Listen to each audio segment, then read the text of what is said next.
Hi, Kathryn here with Handmade by Circle Art Designs. Do you love rings? I love all kinds of rings. Expensive rings, non-expensive rings, handmade rings, gifted rings, flirty rings, fun rings, and a little quirky rings. Doesn't matter, I love them. And today on the work table, I am working on some memory wire beaded rings. I absolutely love these rings, and I have been wearing them ever since I made them. And last night I even made one using tiger eye. So let's turn our eyes to the mat and prepare to get started. So today, as I was coming back from doing my walk, let's clean this off just a little bit there, and I was walking towards the car, I saw a lady. And I couldn't help but smile when I saw her. I said, "Isn't this a beautiful day?" And she says, "This is a God day, a blessing from the Lord." And you know, I thought about the roses I saw blooming this morning, my walk, and then ending it meeting this wonderful sister in Christ. And I felt so grateful, truly, simply grateful for this day. And then, as we passed, another walked by, and she heard us praising God about the day, and she said, "Amen, this is a God blessing." And you know, God puts those blessings in our lives every day. So what are you simply grateful for today? Have you counted your blessing? All right, let's get started. So it doesn't take a lot to do one of these beaded rings. You need some seed beads. I'm going to be using this pretty little pink right here in 11/0s, and I'm also going to be using some of the silver in the 11/0s, and then these rondelles. And I'm doing a 6mm rondelle, and then that little 4 and 2mm rondelle. And see here, this is memory wire. Ring memory wire from Bead Along, and I love this. And look at how much you get. I ordered this off of Amazon because I could not find it in any of the stores, and I have cut one ring using my memory wire cutters, and I've overlapped it about a little under a 1/2 inch. So you cut a 1/2 inch further around the loop than a completed loop. Now I'm going to take my chain nose pliers and getting this separated, and this is really tight because these circles are so little, but it does loosen up a little bit as you work with it. So I'm grabbing the end of this memory wire, and then I'm going to turn down on the very tips of my straight nose pliers this circle. I want the circle to be coming up over the top of the memory wire, and I turn it until it closes. Then I'm going to take these chain nose and I'm going to mash this down. Now I have seen people that have bead stoppers on the end that glue on, but I don't have anything like this. And I find this, if you get it mashed down small enough, it's not intrusive, and it doesn't take away from the design of the ring. Like I said, I love rings, so I have been making these like crazy since I designed this. And I went, oh, what took me so long? Now then, getting the wire, the beads on the wire is a little tricky because, like I said, this is a really, really tight little circle, and it doesn't help that my hands shake. If your hands don't shake, maybe it'll be easier. And I'll tell you another trick that I do. I lick the end of my finger like when you're picking up stamps. Oh, y'all probably don't do that anymore. Lick the end of my finger, stick them in my bead, and then they stick to the end of my finger, and it's easier for me to get it on this little bitty memory wire. But it's just a matter of coming up with your design. And I wanted the silver to shine through on this particular one. I am using rondelles, as I said, and they're in a very light pink. They're faceted rondelles, and these rondelles I picked up from Michaels. And they came in a, I think this was a 4-strand, so that you got several sizes on it, and I've been using them in projects for quite a while. So I have that silver bead right up against the turn, and then I put on 3 of the light pink. And these 11-0 light pinks are a very light pink with a silver lining. So they're called a silver lined pink or silver lined beads, and you can get them in lots of colors. And so I'm going to go ahead with this, and I'm going to put on an 11-0 in that beautiful silver, and that is check glass silver. I picked that also up from Michaels. And then after that, I'm going to move it down, and let's see if I can get you a picture of what that looks like. So again, the pattern will be, once we've turned down the loop, remember we have cut with our memory wire cutters. Please don't use your regular cutters. This stainless steel will just chew them up.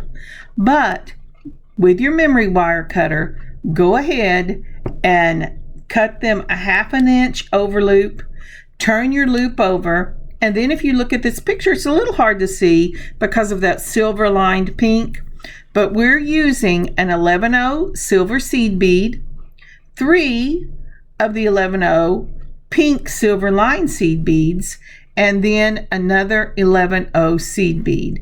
And we will carry that pattern all the way around. Okay, let me correct that. Part of the way around. All right, let's go ahead and get busy with this. So now then, as you can see the pattern, and I am going to go ahead and I'm going to do the same pattern till I get about almost halfway around the circle. Now, whenever I talk about halfway around the circle, I am looking at not the ends, but the middle of the lap over, where that, if you will see where I've turned it down, I want to come across so that my middle bead right there, which is a rondelle, will be in the middle of the lap over, or at least in the same plane as the lap over. We're going to use this as a top bead as opposed to the top of, a top ring as opposed to a ring that crosses on the top of your finger. So I'm going to continue doing this until I have gotten enough of the seed beads to get to the middle of what I consider the ring. Let's see if I can get you a picture. Alrighty. If any of you have watched me for very long, you know my drawing abilities using the program is not much. But so if this ring is tilted, and I'm sorry about that, but I didn't know how to fix it. So as you can see on the bottom, we have the lap over. The one with the little loop is the one we started putting seed beads on. The one without the loop is the side we are putting the seed beads on at present. Okay, so if you draw an imaginary line from the middle of your lap over up through the middle of the ring, you will find the center of the ring. This is where your largest rondelle will go. Then from that same point, if you draw imaginary lines on either side, that is where the smallest of your beads will go. So you're going to go small to large and then back down to small. Everything else will be that 11-0 seed bead, 3 11-0 seed beads in a different color, an 11-0 seed bead, and we'll just carry that on around. So let's go back to our table. All right, I believe that I'm about in the middle of the ring here. I'm moving all the seed beads down, and I have put on an 11-0 silver as the end one. And now I am checking to see where I am. I'm going to do another 11-0 seed bead between them. Then I'm putting on the middle size of the seed bead, just like that. I'm going to do another 11 seed beads, and I'm not really on the end. The seed beads have just fallen down. And then I'm going to put on that rondelle. So I am separating each one of my beads with an 11 seed bead. That gives it a really pretty finished look on the top. And there you go. So that's what it's going to look like. And I've checked it, and I'm going, is that exactly where I want it? Now, if you want it to overlap more on the bottom, then you need to give it, depending on the size of your beads, because remember, beads take up part of the diameter of the circle and will make it a smaller ring. But the beauty of memory wire is that it stretches out when you wear it. So you might need to put a little more of a lap over. But for me, about a ½ inch is perfect. So I've gone ahead and I have done this. Now, isn't that pretty? And I put those 11 between each one of them. And I'm just going to go ahead and finish beading this till I get to the part where I want to put another loop on this ring. And I think that I have got this ring there. There it is. And I was pointing to see that you could tell where the middle was. And so let me get you a picture of this particular ring. So here is the beads in the center of the top of the ring, those beautiful rondelles. I'm sorry, my daughter's little dog is griping under my chair. Anyway, he has to be with me. She's not here. She's at work.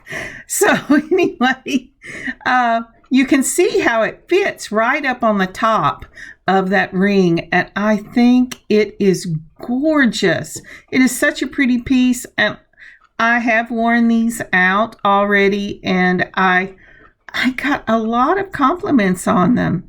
Even from someone, whenever I'd gone in to get me something to drink, they said, "Oh, that's a beautiful ring. Where did you get that?" And I said, "I made it." Isn't that amazing? Okay, so I'm going to go ahead and finish this around until I get to the end, and then we'll finish this ring off. So I have left about a 4 bead width on the end, and I'm going to take my straight nose pliers and I'm going to turn it down just like we did before.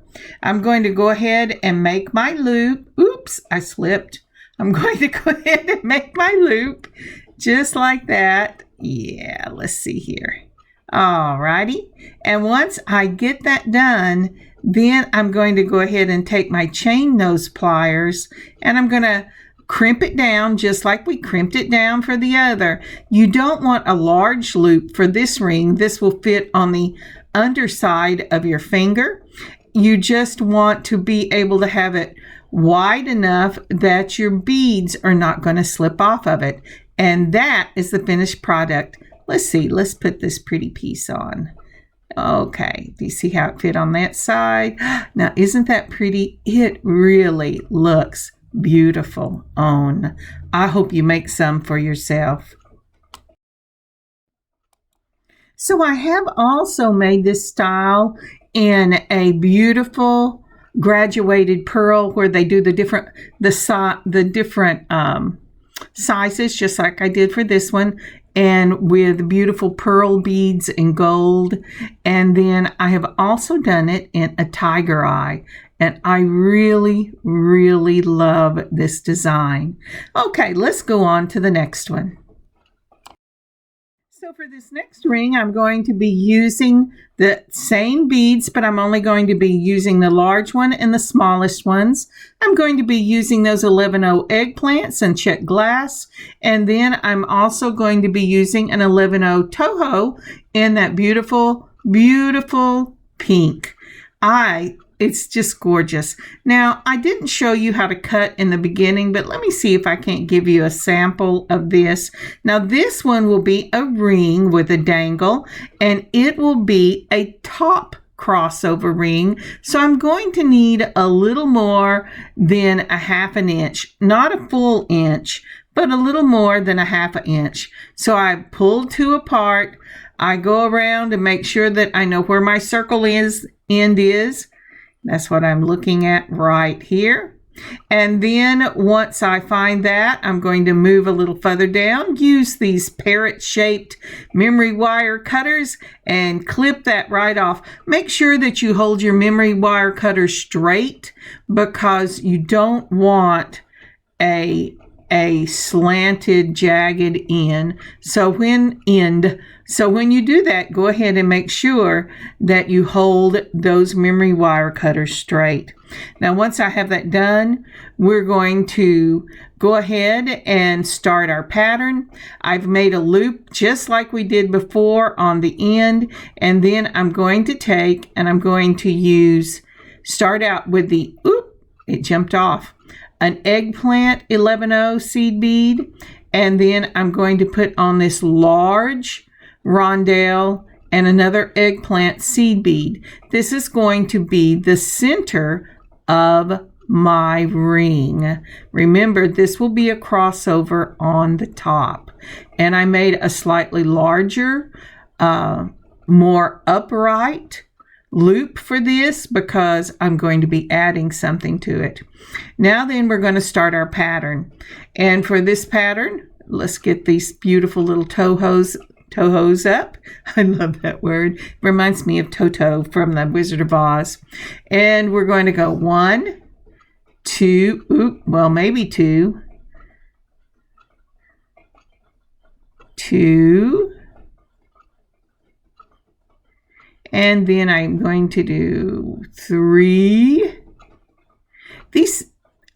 By now my hands are getting tired, but I wanted to get this finished. I wanted to wear the other ring. I will not lie to you. I wanted to wear the other ring. All right. So we have 3 just like that. And now we're going to go ahead and we're going to put on another of the eggplant. Okay. Now with this ring, we're going to go ahead and do that 1 11-0 in color A, 3 11-0s in color B, 1 11 color in A, all the way around this ring until we get up to the top on the other side. We want to leave enough room that we can put those small rondelles on either side of the large rondelle that we just put on. And so that is really an eyeballing it type of things. You don't want it to be right behind it, but you do want it to be beside it on the loop behind the first loop you're working on. So I'm going to meet you whenever I get up to the top, and I'll show you what we do next. What is the old saying? A picture is worth 1,000 words. Well, look at that picture. Isn't that pretty? Now, this would be pretty just the way it is if you crimp down both ends and just used it as a lap over ring. But I am really into dangles. And if you go to our shop, circleartdesign.net, you will see that dangles are kind of everywhere. Earrings, bracelets, necklaces, it doesn't matter. Bead weaving, not bead weaving. I love the dangles. All right, so I'm going to only crimp one side of this. But as you can see, we started off with that large rondelle. We did the beading pattern, which was 1 of color A, 3 of color B, 1 of color A, 3 of color B, all the way around until we got to just the other side of that large rondelle.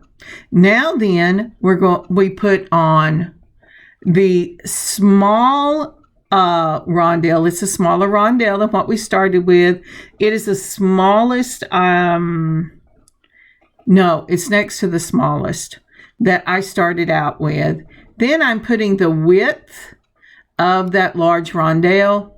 I have not been able to go a rondelle bigger than a 6 millimeter because of the amount of space that is taken up.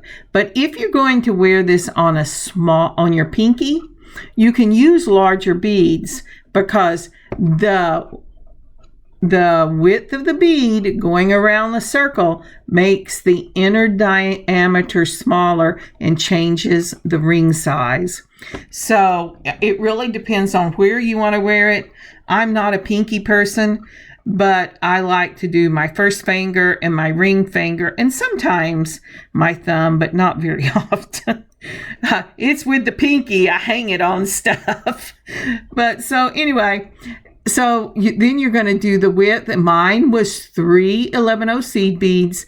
Then you're going to put another one and you're going to bead out to the end. And then we're going to turn over the wire just like we did before and crimp it down. Alrighty, so we're right where we were talking about in the picture. We put on the smaller rondelle.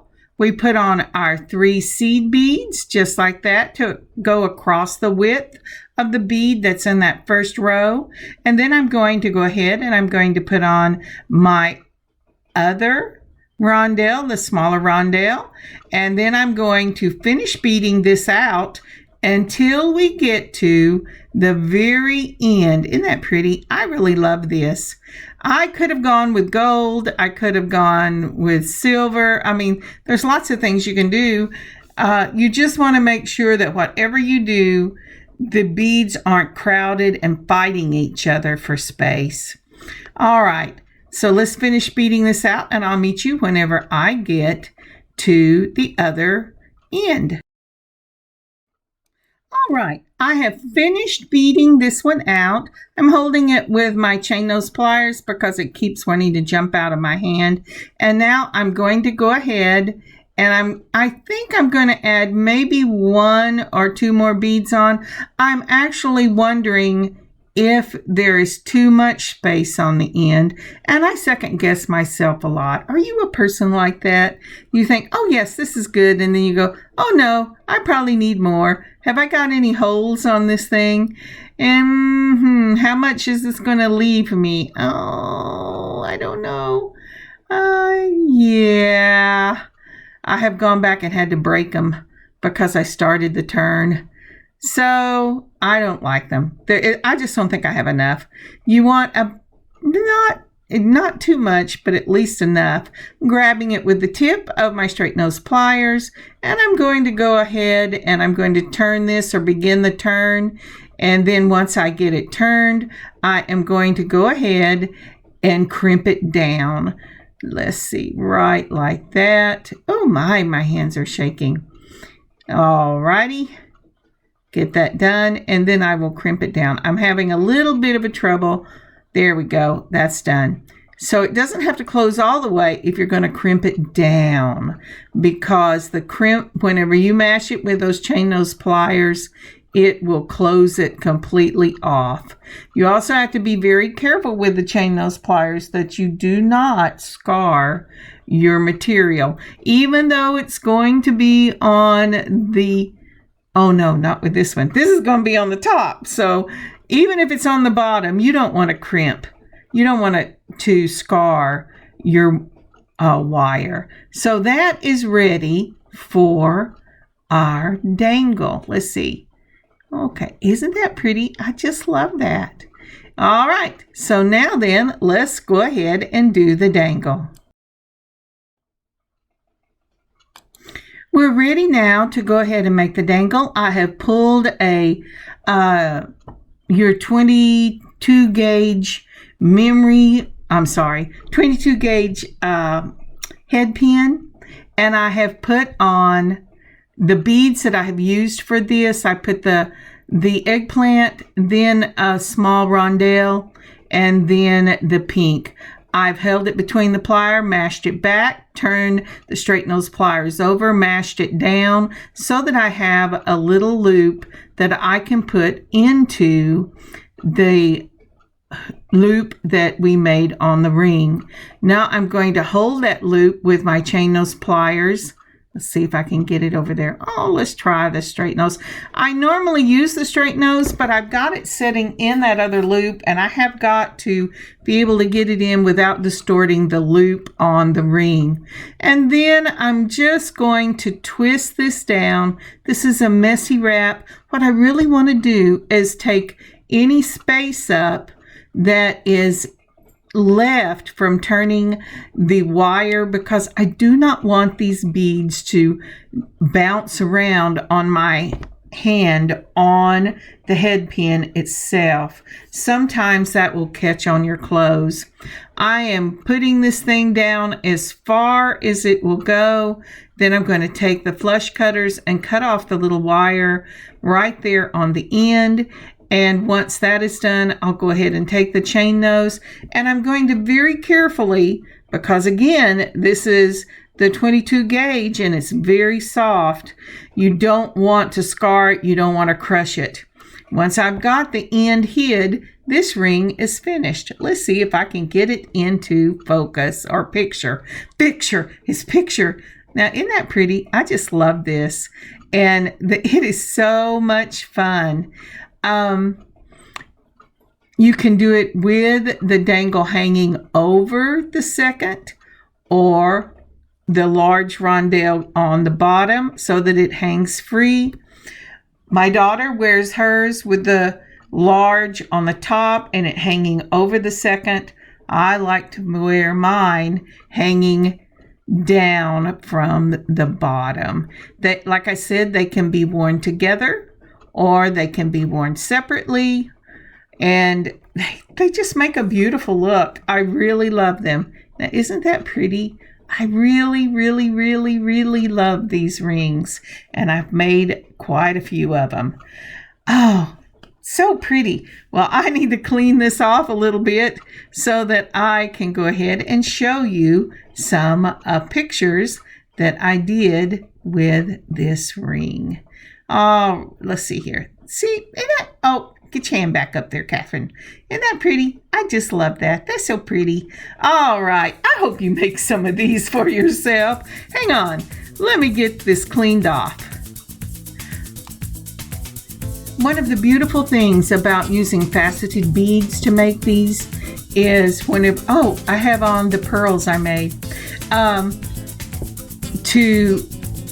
Let me start again. Using faceted beads is the shimmer whenever you move your hand and the light catches them. It's really beautiful. And if you don't want a two-tone pink, you could use the same color for both of the rings. I love these. And here are some pictures. Well, I do have a few more projects I would like to do for March, but I got my April bargain bead box envelope in the mail today, and I will start putting those out as well. These are just so pretty. I love the tiger eye I made yesterday. I will have to wear it so you can see it. Anyway, thank you again for joining me today on this beading adventure. I hope you have an amazing beading adventure of your own. Look around, see what you have in your stash. Run up and pick you up some of this little memory wire. It's really amazing to work with. I truly think you will love it. May God bless you. May He keep you safe. And may you have an amazing beading adventure of your own this weekend.